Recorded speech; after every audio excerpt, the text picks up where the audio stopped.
বাবা ও দাদি মারা গেছেন বহু বছর আগে। তাদের স্মৃতিচিহ্ন হিসেবে কবরের চারপাশে লাগিয়েছিলেন বেশ কয়েকটি ফুল গাছ, কিন্তু হঠাৎ কবরস্থান থেকে চুরি হয়ে যায় সেই গাছ।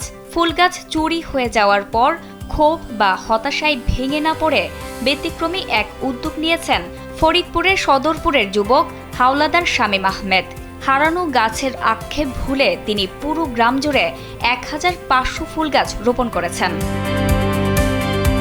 শামীম জানান, পরিবারের প্রিয়জনদের স্মরণে কবরের পাশে হাসনাহেনা, কামিনী ও শিউলি সহ কয়েকটি ফুল গাছ লাগিয়েছিলেন।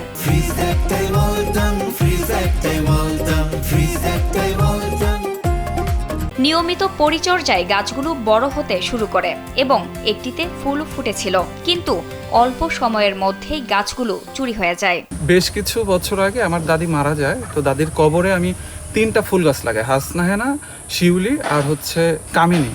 তো গাছগুলো বড় হয়েছিল, বড় হওয়ার কিছুদিন পরেই হঠাৎ করে একদিন পানি দিতে এসে দেখি নাই। ঘটনার পর তিনি মনে করেন গাছগুলো হয়তো এমন কেউ নিয়েছে যে ফুল ভালোবাসে। সেই ভাবনা থেকেই নিজ খরচে গ্রামের 2 কিলোমিটার সড়কের 2 পাশে থাকা প্রায় 500 বাড়ির সামনে 3টি করে মোট 1500 ফুল গাছ রোপণের উদ্যোগ নেন। এসব গাছের মধ্যে রয়েছে হাসনাহেনা, কামিনী, শিউলি সহ বিভিন্ন জাতের সৌন্দর্যবর্ধক ফুল গাছ।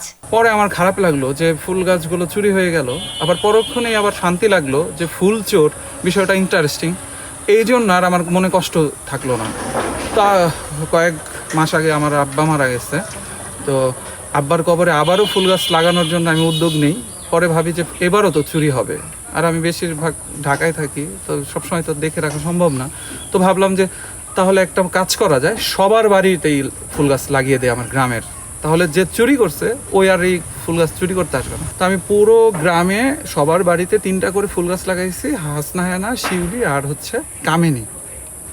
আর ফাঁকা জায়গায়ও সেম গাছ লাগাইছি, যদি চোর চুরি করতে চায় ফাঁকা জায়গা থেকে চুরি করতে পারবে।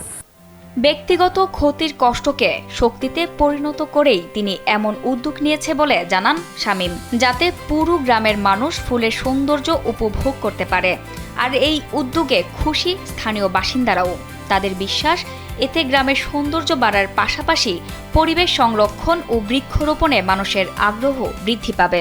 আমাদের এলাকায় ফুল গাছ লাগাইতেছে, খুব সুন্দর হইতেছে। এলাকাবাসী দেখেও খুশি হয়েছে, সবার বাড়ির সামনে লাগাইতেছে, রোডের সাইডে লাগাইতেছে, ওই আপনার মন্দিরের সাইডে লাগাইতেছে, মসজিদের সাইডে লাগাইতেছে, স্কুলের সাইডে লাগাইছে। খুব সুন্দর, খুবই ভালো হয়েছে, সবাই ভালো বলতেছে। আমাদের রাস্তার চারপাশ দিয়ে আমরা হাঁটবো আর ফুল দেখবো, এই যে উদ্যোগটা শামীম নিছে, এর জন্য আমি ওকে অসংখ্য ধন্যবাদ জানাই। আমাদের এই শামীমের ওসিলায় আমাদের এই যে 3-4 পদের ফুল রাত্রে বাইরিলে ঘিরানে ময়ময় হয়ে যাবে। এই উদ্যোগটা আমাদের শামীম বাচ্চাই নিছে। এই পূর্ব শামপুর 5 নং ইউনিটের ভিতরে লাগাইতেছে গাছ। আরে বাউরে বাবু, এই পদের গাছ কোথাও দেখি নাই, আর লাগাইতেও দেখি নাই। কয়েকটি ফুল গাছ চুরি হওয়ার ঘটনায় যেখানে ক্ষোভ জন্ম নিতে পারত, সেখানে শামীম আহমেদ বেছে নিয়েছেন সৌন্দর্য ছড়িয়ে দেওয়ার পথ। আর এই উদ্যোগ শুধু একটি গ্রামকে ফুলে ফুলে সাজাচ্ছে না, বরং ভালো কাজের মাধ্যমে নেতিবাচকতার জবাব দেওয়ার এক অনন্য দৃষ্টান্ত হয়ে উঠছে। জান্নাতুল ফেরদৌস, কালবেলা।